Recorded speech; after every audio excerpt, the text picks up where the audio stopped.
Hi friends, పండగ వస్తుంది కదా. నేనైతే మా అమ్మగారింటికి బయలుదేరాను అనమాట. ప్రతి ఆడపిల్లకి అమ్మగారింటికి వెళ్తున్నామంటే చాలా ఆనందంగా ఉంటుంది కదా.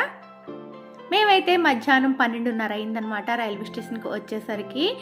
మేమైతే మధ్యాహ్నం రత్నాచల్కి వెళ్దామని చెప్పి బయలుదేరాము. మొత్తం ఫ్యామిలీ అంతా బయలుదేరాము.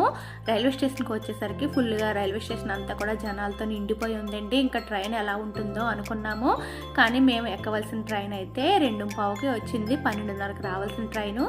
ఇంకా ట్రైన్ ఎక్కాము, కానీ 3:15 వరకు అంటే అనపత్తి దిగే టయానికి ఏ టైం అవుతుందో ఆ టైం వరకు ట్రైన్ అయితే మూవ్ అవ్వలేదంటే. ఇంకా 3:15కి ట్రైన్ అయితే మూవ్ అయ్యింది. చూసారు కదా, ట్రైన్ కూడా చాలా ఖాళీగా ఉంది. లేట్గా తీయడం వల్ల అందరూ పడుకుని నిద్రపోతున్నారు. ఇంకా అనపత్తి స్టేషన్కి వచ్చేసరికి 6:30 అయిందనమాట. 3:30కి రావాల్సిన ట్రైన్ 6:30కి వచ్చింది. ఇక్కడ నుంచి మళ్ళీ అమ్మ వాళ్ళ ఇంటికి వెళ్ళేసరికి 7 అయింది. మేము వెళ్ళేసరికి అమ్మ అయితే వేడివేడిగా పకోడీలు చేసి పెట్టిందండి. హ్యాపీగా తింటున్నాను. ఇంకా అమ్మగారి ఇంటికి వచ్చామంటే ఇలా కూర్చొని మనం రెస్ట్ తీసుకుని తినడమే సరిపోతుంది.